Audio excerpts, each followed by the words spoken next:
کتنے عرصے تک استغفار کریں تاکہ اس کے فوائد حاصل ہوں اور ہماری لائف چینج ہو۔ آج ہم اسی ٹاپک پر بات کریں گے کہ اس کے فوائد سے مستفید ہونے کے لیے یہ عمل کتنے دنوں تک جاری رکھیں اور اسے کیا خاص کریں جو تاثیرات میں روح بھر دے اور ہماری لائف بہتر ہو جائے۔ استغفار بہت خاص عمل ہے۔ یہ عمل انسان کے لیے بہت ضروری ہے کیونکہ انسان میں شر کی طاقتیں دو ہیں، ایک انسانی نفس یہ اندرونی اور دوسرا شیطان یہ بیرونی طاقت ہے۔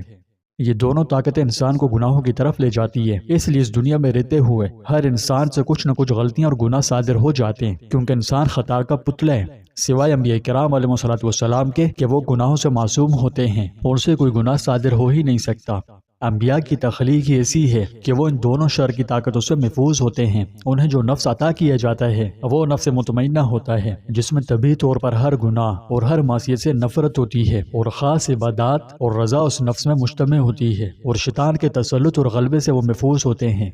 اس لیے ان کا ہر قول اور ہر فعل نفسانی خواہش اور شیطانی تسلط سے پاک ہوتا ہے، حتیٰ کہ حالت نوم میں بھی ان کا دل بیدار رہتا ہے۔ یہ عمل ہم جیسے گناہگاروں کے لیے رحمت کا سبب ہے، یعنی جب فطری طور پر ہر انسان خطا کا پتلا ٹھہرا تو ان خطاؤں کے ازالے کے لیے قرآن کریم نے ہدایت دی اور رہنمائی کی۔ چنانچہ سورہ آل عمران کی ایک آیت میں اللہ تعالیٰ فرماتا ہے کہ میرے کچھ بندے ایسے ہیں جن کا حال یہ ہے کہ اگر کبھی کوئی گناہ کا کام ان سے ہو جاتا ہے تو فوراً اللہ انہیں یاد آ جاتا ہے اور وہ اللہ سے اپنے اس گناہ کی معافی مانگنے لگ جاتے ہیں، استغفار کرتے ہیں، کیونکہ وہ جانتے ہیں کہ اللہ کے سوا اور کون ہے جو گناہ معاف کر سکتا ہو، اور یہ لوگ کبھی جان بوجھ کر اپنے گناہوں پر اصرار نہیں کرتے۔ اس آیت میں اللہ پاک نے یہ بیان فرمایا ہے کہ کسی سے گناہ سرزد ہو جائے تو اسے چاہیے فوراً اللہ کو یاد کرے۔ ایسے لوگ اللہ کو بہت پسند ہیں۔ یہ لوگ گناہ کے بعد فوراً توبہ اور استغفار کرتے ہیں، اللہ کی طرف رجوع کرتے ہیں، گناہوں پر جمتے نہیں ہیں۔ ایسے ہی لوگوں کو اللہ مغفرت اور دخول جنت سے نوازے گا۔ امام ابن کثیر رحمۃ اللہ علیہ نے لکھا ہے کہ حضرت انس رضی اللہ تعالیٰ عنہ فرماتے ہیں کہ جب یہ آیت اتری تو شیطان رونے لگا اور کہا، اے میرے رب، تیری عزت و جلال کی قسم، جب تک تیرے بندوں کی روحیں ان کو جسموں میں موجود رہیں گی اور وہ زندہ رہیں گے میں انہیں گمراہ کرتا رہوں گا۔ تو اللہ تعالیٰ نے فرمایا، میری عزت و جلال کی قسم، جب تک میرے بندے مجھ سے استغفار طلب کرتے رہیں گے میں مسلسل ان کو بخشتا رہوں گا۔ احادیث میں نبی کریم صلی اللہ علیہ وسلم نے استغفار کی بہت فضیلت بیان فرمائی ہے۔ ایک حدیث میں رسول کریم صلی اللہ علیہ وسلم فرماتے ہیں، جو شخص استغفار کی کثرت کرتا ہے یعنی ہمیشہ استغفار کرتا رہتا ہے، مسلسل استغفار کرتا ہے، اللہ تعالیٰ ہر تنگی اور ہر پریشانی سے اس کے لیے راستہ نکال دیتا ہے، اور اللہ تعالیٰ ایسے آدمی کو غم سے نجات اور رہائی نصیب فرماتا ہے، اور اس آدمی کو اللہ تعالیٰ ایسی جگہ سے روزی عطا فرماتا ہے کہ اس کو گمان میں بھی نہیں ہوتا، اسے معلوم بھی نہیں ہوتا کہ ایسی جگہ سے بھی اللہ اسے روزی عطا فرما سکتا ہے۔ یہ حدیث ہمیں یہ تعلیم دیتی ہے کہ ہم کثرت سے چلتے پھرتے اپنے کاموں میں مشغول ہوں تب بھی استغفار کرتے رہیں، اور اس کے 3 بڑے فائدے اس حدیث میں پیارے رسول صلی اللہ علیہ وسلم نے ہمیں بتائے ہیں۔ ایک فائدہ یہ ہے کہ استغفار کی برکت سے اللہ ہمیں پریشانی سے بچائے گا، اور اگر کوئی آدمی کسی پریشانی میں مبتلا ہوگا تو اللہ تعالیٰ اس پریشانی سے اسے نکال دے گا۔ دوسرا فائدہ یہ ہوگا کہ ہر غم سے اللہ ہمیں نجات عطا فرمائے گا، اور تیسرا فائدہ کہ اللہ ہمیں ایسی جگہ سے رزق عطا فرمائے گا جہاں سے ہمارا گمان بھی نہیں ہوگا، یعنی غیب کے خزانوں سے ہمیں اللہ تعالیٰ روزی عطا فرمائے گا۔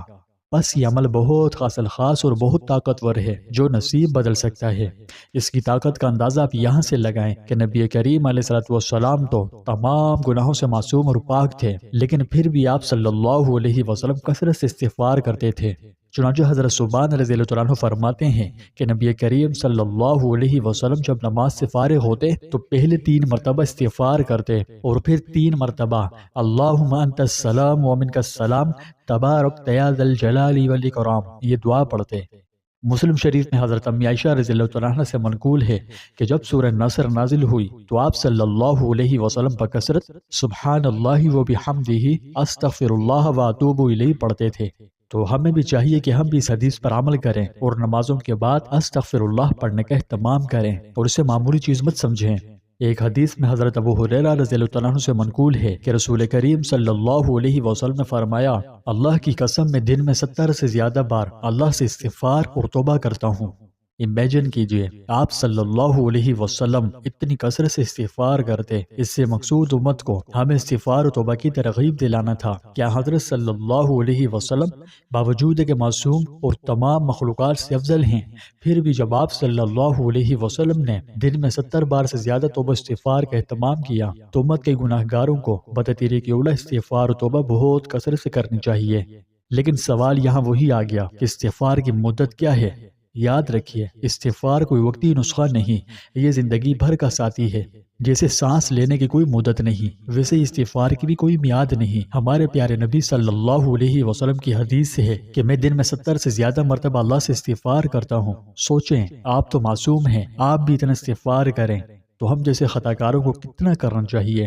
لہٰذا استغفار کبھی ترک نہ کیجیے۔ فائدہ چاہتے ہیں تو استغفار کو اپنی عادت بنا لیجیے، بلکہ میں تو کہتا ہوں کہ اپنی سانسوں سے جوڑ لیجیے۔ اور دوسری بات، فائدہ کب شروع ہوگا؟ اکثر لوگ کہتے ہیں کہ ہم نے کچھ دن استغفار کیا مگر کوئی تبدیلی نظر نہیں آئی۔ تو پیارے دوستوں، یہ کوئی اللہ سے سودے بازی نہیں ہے۔ اللہ تعالیٰ دیکھتا ہے کہ آپ کا دل کتنا مخلص ہے، نیت کتنی پختہ ہے۔ ہاں، کبھی کبھی تو اللہ پاک آپ کو فوری فائدہ پہنچا دیتا ہے، جس کی وجہ سے کیا ہوتا ہے کہ رزق بڑھ جاتا ہے، پریشانیاں آہستہ آہستہ دور ہونے لگتی ہے، دل پر جو ہر وقت بوجھ چھایا رہتا ہے تو یہ اتر جاتا ہے۔ اور کبھی اللہ آپ کے صبر کو آزماتا ہے اور آپ کے ایمان کو تقویت دینا چاہتا ہے اور آپ کی دعا کو اپنی حکمت سے محفوظ کر لیتا ہے تاکہ بہترین وقت پر عطا کرے۔ اس لیے آپ کبھی مایوس نہ ہوں، انشاءاللہ آپ کو فائدہ ضرور ملے گا۔ بعض اوقات آپ کو پتہ بھی نہیں چلے گا کہ کون سی مصیبت آپ کے استغفار کی وجہ سے آپ پر سے ٹل گئی۔ تو اگر آپ ناگہانی آفات و بلیات سے محفوظ رہنا چاہتے ہیں تو استغفار کو عادت بنا لیجئے۔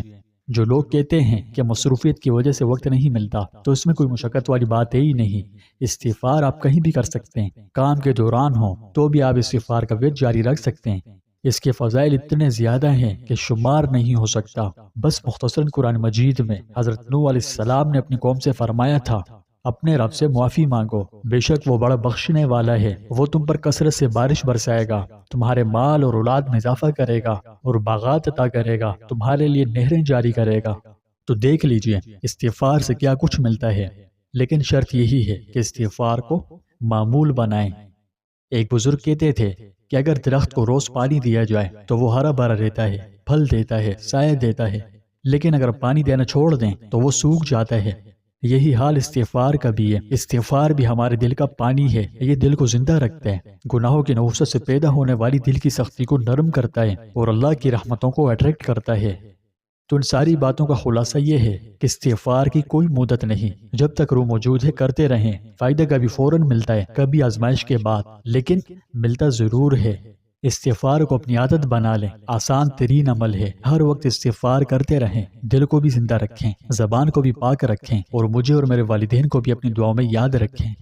پیارے دوستوں، آپ ثواب کی نیت سے استغفر اللہ کامنٹ میں ضرور لکھیں۔ اللہ پاک ہم سب کو سچے دل سے توبہ استغفار کرنے کی توفیق عطا فرمائے۔